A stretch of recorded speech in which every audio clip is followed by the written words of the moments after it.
O estudo que apresentaremos sobre a convecção vai utilizar mais especificamente a segunda abordagem. A segunda abordagem visa determinar o valor do coeficiente de transferência de calor utilizando correlações empíricas. A divisão que fizemos para a apresentação dos capítulos sobre convecção neste capítulo 7, trataremos de convecção forçada, escoamento externo ou escoamento em torno de objetos. No capítulo 8, a parte de convecção forçada para escoamento no interior de dutos ou escoamento interno. E no capítulo 9, concentraremos a nossa atenção na convecção natural.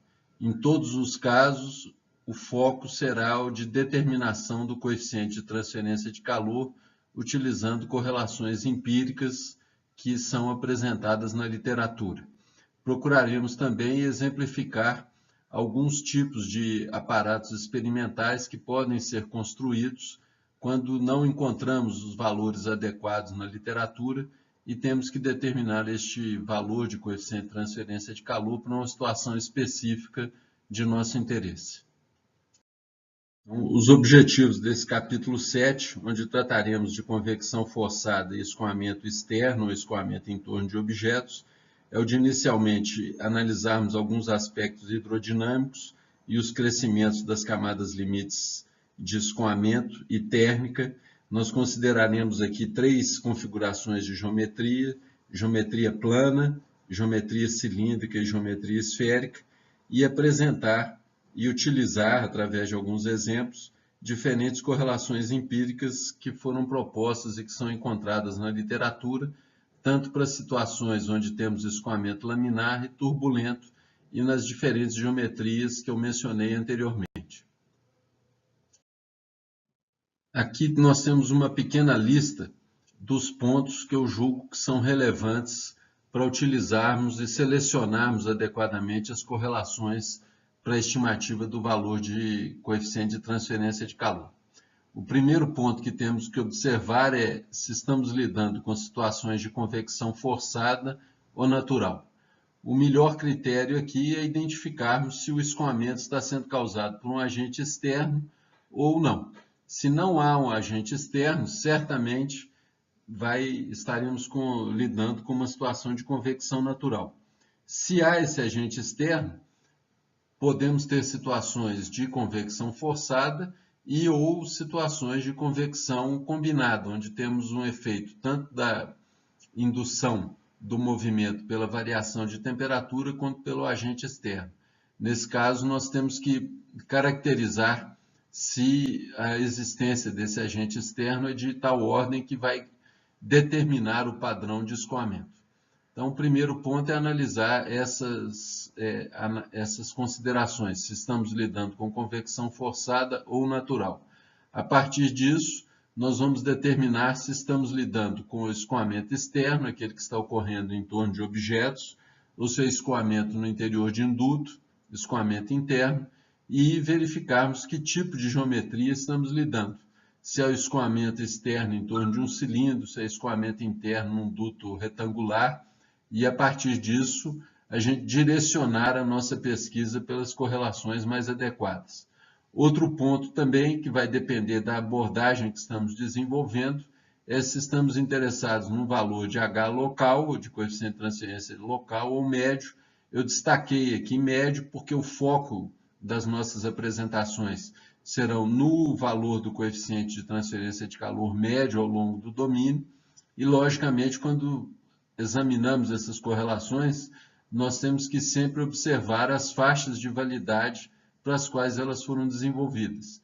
Como estamos lidando com correlações experimentais, toda vez que isso ocorrer, os pesquisadores que desenvolveram os experimentos vão nos especificar as condições para as quais essas correlações são válidas. Isso significa dizer que nós só podemos utilizar essas correlações dentro das faixas de valores que foram testados nos experimentos. Isso é um aspecto bastante relevante para podermos gerar valores de coeficientes de transferência de calor mais confiáveis. Outro ponto importante que deve ser consultado na documentação relativa ao trabalho de fornecimento das correlações é qual que é a temperatura que o autor da correlação utilizou para avaliação das propriedades físicas do fluido. O padrão aqui é que essa temperatura seja a temperatura chamada de temperatura do filme, que é a média entre as temperaturas da superfície e a temperatura do fluido fora da região da camada limite. Mas isso deve ser observado a cada caso. E, finalmente, nós temos vários parâmetros, vários números adimensionais que dependem de parâmetros geométricos. Nós temos também que examinar com detalhe qual foi o parâmetro geométrico utilizado nas definições do número de Reynolds ou Grashof e também do número de Nusselt. Isso aqui seria um sumário dos pontos importantes que sempre procuraremos examinar quando formos selecionar uma correlação para a determinação do valor do coeficiente de transferência de calor. Neste capítulo, então, o nosso foco vai ser convecção forçada, escoamento externo, e examinaremos algumas das correlações empíricas para coeficiente de transferência de calor envolvendo um fluido e uma superfície plana, um fluido e um cilindro, e fluido e esferas. É importante salientar que o nosso objetivo aqui não é o de apresentar o máximo número de correlações, uma vez que na literatura encontramos centenas dessas correlações para diferentes geometrias. A ideia aqui é exemplificar algumas dessas correlações, focar nos aspectos que são importantes na seleção dessas correlações, mas jamais o de apresentar um número muito elevado dessas correlações.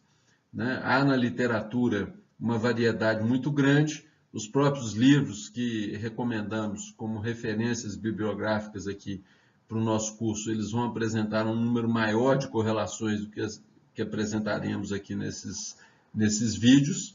E há também uma série de livros específicos para a transferência de calor por convecção e, logicamente, quando não encontrarmos as correlações nas referências bibliográficas que estão sendo utilizadas aqui neste curso, é altamente interessante que consultemos documentação mais específicas de outros livros e também de periódicos que vão fornecer correlações mais recentes, que são sempre objeto de estudos de diferentes pesquisadores.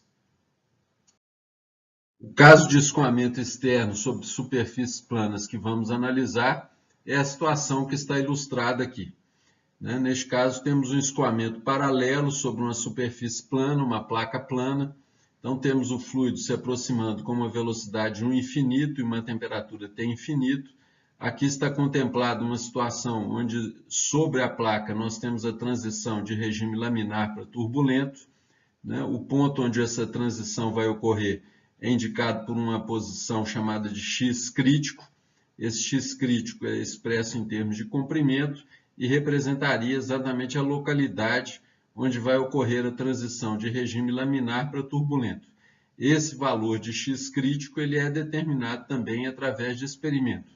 Neste caso, a placa sendo analisada, ela tem um comprimento L. Esse comprimento seria o comprimento dela na direção do escoamento. E está sendo considerado que ela está numa temperatura TS e o fluido que está se aproximando numa temperatura T infinito. Nessa situação, a grande maioria das correlações que são propostas na literatura, elas utilizam propriedades físicas do fluido avaliada na temperatura do filme. A temperatura do filme é definida como a média da temperatura da superfície do fluido, da temperatura na superfície do sólido, na temperatura do fluido fora da camada limite. Então, é a soma dessas duas temperaturas dividido por 2 e todas as propriedades físicas do fluido, densidade, viscosidade, vão ser determinadas nesta temperatura.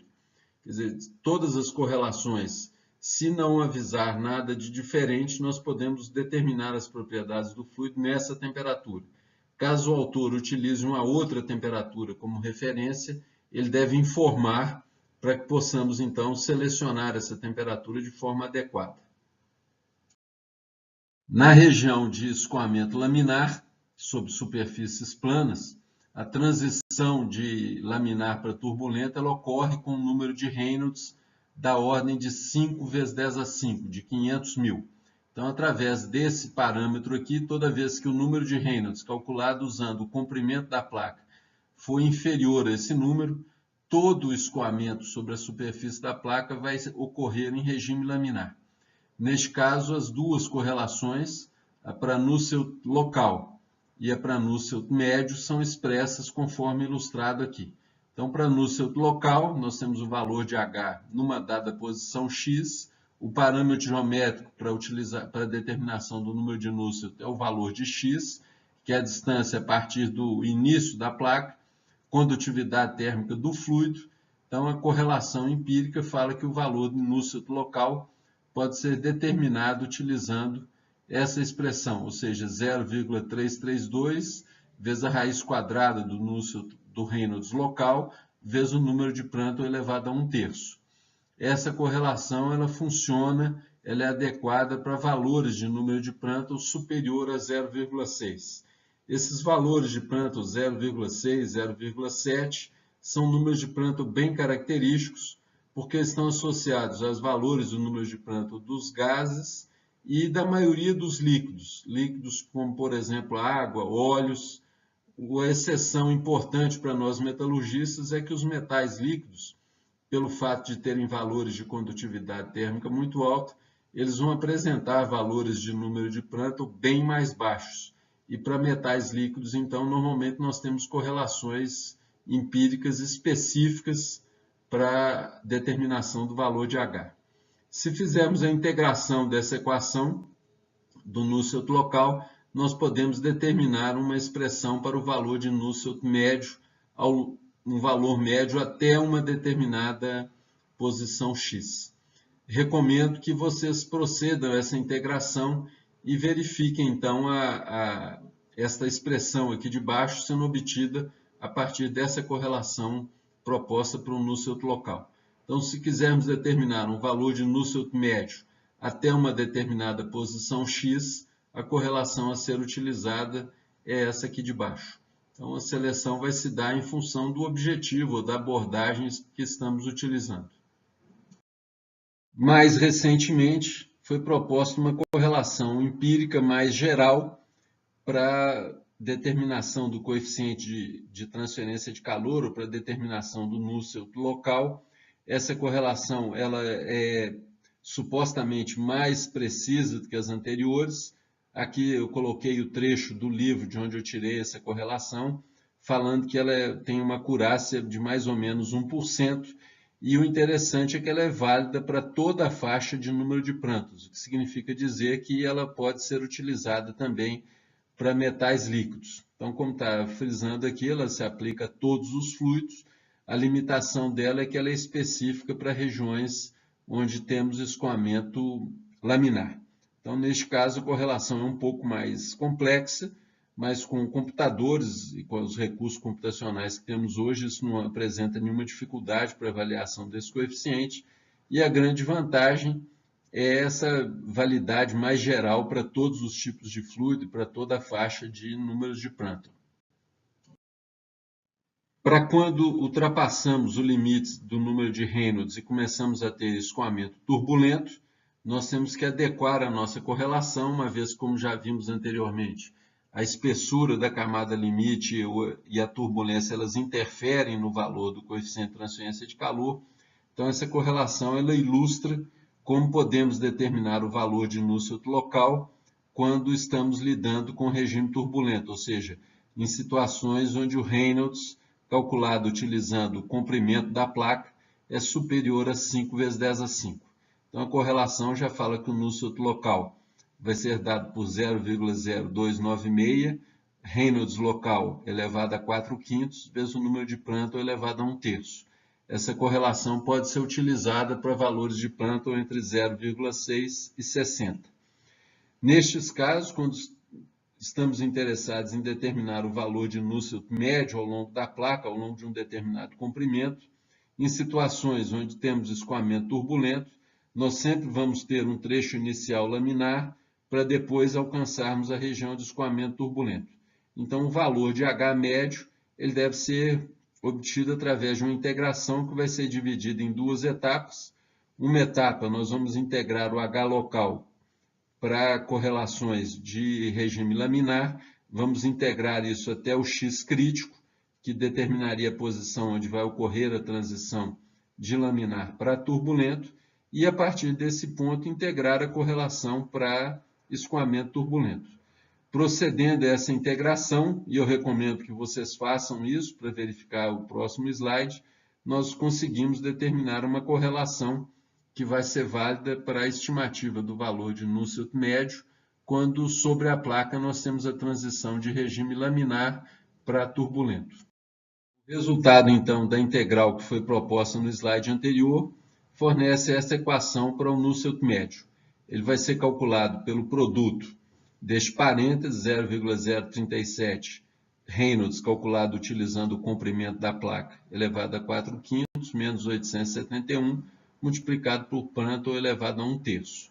Essa correlação ela pode ser utilizada para números de Prandtl entre 0,6 e 60, para valores de Reynolds calculados usando o comprimento da placa como parâmetro geométrico entre 5 vezes 10 a 5 e valores de 10 a 8, e na integração dessa equação foi considerado que o Reynolds crítico de transição de laminar para turbulento é equivalente a 5 vezes 10 a 5. Aqui temos um exemplo de aplicação do assunto que foi tratado até agora. Então, neste caso, estamos considerando uma situação onde temos ar com uma pressão de 1 atmosfera e temperatura de 50 centígrados, escoando paralelamente à superfície superior de uma placa plana que está aquecida a uma temperatura uniforme de 100 centígrados. A placa possui um comprimento de 0,20 metros na direção do escoamento e uma largura de 0,10 metros. É informado aqui que o número de Reynolds baseado no comprimento da placa é equivalente a 40.000. E é solicitado que determinemos, então, a taxa de transferência de calor entre a placa e o ar. A parte B deste exemplo solicita que consideremos uma situação onde a velocidade do ar foi duplicada e a sua pressão foi aumentada para 10 atmosferas. E é solicitado que, novamente, nós calculemos para essa nova situação a taxa de transferência de calor entre o fluido e o sólido. Eu recomendo aqui que vocês pausem o vídeo nesse instante e procurem resolver esse exemplo e comparem com a solução que vai ser apresentada a seguir. Então, aqui é apresentada a solução proposta para este problema. Nós temos aqui um sumário dos dados que foram fornecidos, a temperatura da superfície da placa, o seu comprimento na direção do escoamento e a sua largura e o valor de Reynolds utilizando como parâmetro geométrico o comprimento da placa. Então, a taxa de transferência de calor vai ser dada pelo produto da área, vezes o coeficiente de transferência de calor e a diferença entre as temperaturas da superfície menos a temperatura do fluido fora da camada limite. A área aqui, nesse caso, é definida pelo produto do comprimento vezes a largura da placa. Logicamente, nesse caso, para determinarmos o valor da taxa, o único parâmetro faltante é o valor do coeficiente de transferência de calor. Todas as correlações que apresentamos anteriormente, elas utilizam o valor da temperatura do filme para a estimativa das propriedades físicas do fluido. Nesse caso, o fluido é o ar. Então, a temperatura do filme é a média entre as temperaturas da superfície e do fluido. Esse valor é de 75 centígrados, 348 Kelvin. Aqui eu aproximei esse valor para 350 Kelvin e consultei as tabelas do apêndice do livro do Incropera para determinação das propriedades físicas. Nesse caso, o Prandtl nessa temperatura é 0,7 e a condutividade térmica do ar a essa temperatura é 30 vezes 10 a menos 3 Watt/metro/Kelvin. Não foi necessário determinar os valores de densidade e viscosidade, porque já foi fornecido aqui o valor de Reynolds para essa condição. Como o valor do Reynolds é inferior a 500.000 neste caso, nós estamos utilizando uma correlação para o Nusselt médio válida para as situações onde estamos com o regime laminar. O Prandtl é maior do que 0,6, é 0,7, então nós podemos utilizar essa correlação usando L igual a 0,2. Neste caso, o valor do número de Nusselt fica igual a 117,9 e usando o valor de condutividade térmica do ar e do comprimento da placa, nós determinamos o valor do coeficiente de transferência de calor e, a partir dele, a taxa de transferência de calor. O valor obtido é de 18 watts. É importante salientar que essas correlações empíricas, elas normalmente, a não ser em casos excepcionais, mas de um modo geral, elas têm uma acurácia, né, que corresponde a valores que podem gerar erros da ordem de 10 a 20%. Então, não tem muito significado colocarmos um número exagerado de casas decimais, uma vez que há sempre um erro relativamente significativo nessas correlações empíricas. E temos sempre que estar cientes dessa possibilidade de erro, porque se vamos utilizar esse valor para algum dimensionamento de algum equipamento, nós temos que considerar sempre um fator de segurança e pegar sempre a perspectiva mais pessimista na hora de dimensionar os equipamentos que vão determinar ou que vão utilizar este valor do coeficiente de transferência de calor. Na parte B do problema, foi informado que a velocidade do ar foi duplicada e a sua pressão aumentada em 10 vezes. O efeito disso sobre o número de Reynolds pode ser determinado lembrando da definição deste número adimensional. Então, no caso anterior, ele era de 40.000. Se a velocidade foi aumentada 2 vezes, ele vai ser duplicado. E se a pressão foi aumentada 10 vezes, isso significa que a densidade do fluido vai ser também aumentada 10 vezes. Nós já sabemos de considerações sobre viscosidade para gases, é que essa viscosidade ela é praticamente independente da pressão. Então, neste caso, os efeitos de variação de velocidade e de pressão vão fazer com que a velocidade duplique, densidade seja aumentada 10 vezes, o que vai provocar um aumento do número de Reynolds de 20 vezes. Ou seja, ele vai passar a ser 800.000, e aí, neste caso, nós vamos ter sobre a superfície da placa a transição de regime laminar para turbulento, e aí, neste caso, devemos utilizar outra correlação para a estimativa do valor do coeficiente de transferência de calor. Caso, então, a correlação a ser usada é a correlação válida para Reynolds superior a 500.000, esta que nós já examinamos anteriormente. Então, empregando essa correlação, a gente vê que o número de Nusselt vai para aproximadamente 961, e usando o Nusselt, nós determinamos o valor de H, e ele passa a ser em torno de 144 watt metro quadrado Kelvin, consequentemente a taxa de transferência de calor passa a ser 144 watts, é um valor aproximadamente 8 vezes maior do que aquele que foi determinado em situações de regime laminar.